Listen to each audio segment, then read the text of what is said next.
നമസ്കാരം, ഋഷിപ്രോക്തം ചാനലിലേക്ക് ഏവർക്കും ഹൃദ്യമായ സ്വാഗതം. ശിവോപാസന ചെയ്യുമ്പോൾ ഏതൊക്കെ മന്ത്രങ്ങളാണ് ജപിക്കേണ്ടത് എന്നുള്ളത് ചിലർക്കെങ്കിലും ഒരു സന്ദേഹം ഉളവാക്കുന്ന കാര്യങ്ങളാണ്. വിവിധ മന്ത്രങ്ങളുണ്ട്. അതിൽ ഏതൊക്കെ മന്ത്രങ്ങൾ ഏതൊക്കെ ആവശ്യത്തിനായിട്ട് ജപിക്കണം, ഏത് മന്ത്രങ്ങൾ ജപിച്ചാലാണ് എനിക്ക് കൂടുതൽ പ്രയോജനം ലഭിക്കുക, ഇതൊക്കെ നിരവധി ആൾക്കാർ ഇത്തരത്തിൽ എന്നോട് സംശയങ്ങൾ ചോദിച്ചിട്ടുണ്ട്. അവർക്കുള്ള മറുപടി കൂടിയാണ്. ശിവോപാസന ചെയ്യാൻ നിങ്ങൾ ആഗ്രഹിക്കുന്നുവെങ്കിൽ നിങ്ങൾക്ക് ഏതൊക്കെ മന്ത്രങ്ങൾ പ്രയോജനപ്പെടും, മന്ത്രങ്ങൾ തിരഞ്ഞെടുക്കാൻ ഉതകുന്ന രീതിയിൽ അതിന്റെ പ്രാധാന്യത്തെയും മറ്റുമാണ് ഇന്നത്തെ വീഡിയോയിൽ പ്രതിപാദിക്കുന്നത്. ചെറിയൊരു വീഡിയോ ആണ്, വീഡിയോ അവസാനം വരെ ഒന്ന് കാണുക. ശങ്കരാഷ്ടകം സദാ ജപിക്കുന്നത് വളരെ വിശേഷമാണ്.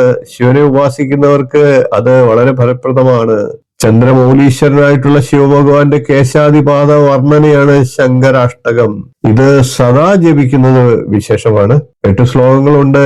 ഇത് എപ്പോഴെങ്കിലും പ്രേക്ഷകർക്ക് ആവശ്യമുണ്ടെങ്കിൽ അത് പോസ്റ്റ് ആയിട്ട് നമുക്ക് ചാനലിൽ നൽകാവുന്നതാണ്. അതുപോലെ തന്നെ ഈ വീഡിയോയുടെ ഡിസ്ക്രിപ്ഷൻ ബോക്സിലും നൽകാം. കൂടാതെ ഭഗവാന്റെ ലിംഗാഷ്ടകം, ശിവപഞ്ചാക്ഷരി ശ്ലോകം ഇവയൊക്കെയും ജപിക്കുന്നത് വളരെ ഫലം ചെയ്യുന്നതാണ്.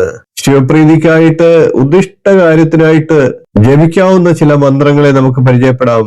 ദാമ്പത്യ സുഖത്തിനും കുടുംബസുഖത്തിനുമായി ഭക്തൻ ശിവഭഗവാനെ ഉപാസിക്കേണ്ട മന്ത്രം ഓം ഹ്രീം നമഃശിവായ എന്നുള്ളതാണ്. ശത്രുരക്ഷയ്ക്കായും ആപത്തൊഴിയാനുമായിട്ട് ഓം ഹ്രീം നമഃശിവായ എന്ന മന്ത്രത്തെ ജപിക്കാം.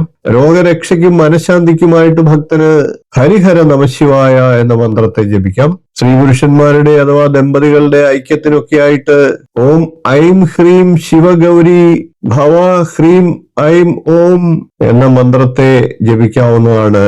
ധനലാഭത്തിന് വേണ്ടിയിട്ട് ഓം ശ്രീം ഐം ഓം എന്ന മന്ത്രത്തെ ജപിക്കാം. തൊഴിൽ വിജയത്തിനും കച്ചവട വിജയത്തിനുമൊക്കെ ആയിട്ട് ഓം ശം ഹ്രീം ശം ഹ്രീം ശം ഹ്രീം ഓം എന്ന മന്ത്രത്തെ ജപിക്കാം. കുടുംബപരമായിട്ട് കടുത്ത ദോഷങ്ങളുള്ളവർ, ആഭിചാര ദോഷങ്ങളുള്ളവർ ഓം ഹ്രീം നമഃശിവായ ഹ്രീം ഓം എന്ന മന്ത്രത്തെ ജപിക്കാം. ഭഗവാന്റെ വ്യത്യസ്തങ്ങളായിട്ടുള്ള 5 മുഖങ്ങളിൽ നിന്ന് ഉത്ഭവിച്ച പഞ്ചാക്ഷര മന്ത്രം സർവമന്ത്രങ്ങളും അടങ്ങിയതാണ് എന്നാണ് വിശ്വാസം.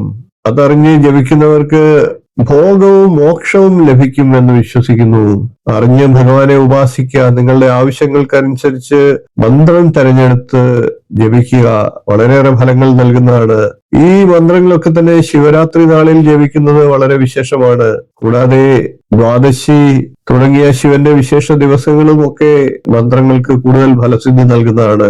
വീഡിയോ ഇഷ്ടപ്പെട്ടുവെങ്കിൽ ഒന്ന് ലൈക്ക് ചെയ്യുക, ഷെയർ ചെയ്യുക, ചാനൽ ഒന്ന് സബ്സ്ക്രൈബ് ചെയ്യുക, നിങ്ങളുടെ അഭിപ്രായം കമന്റായിട്ട് അറിയിക്കുക. ഇനിയും ഇതുപോലുള്ള നല്ല നല്ല വിഷയങ്ങളും വീഡിയോകളുമായി നമുക്ക് വീണ്ടും കാണാം. നന്ദി, നമസ്കാരം, ശുഭദിനം.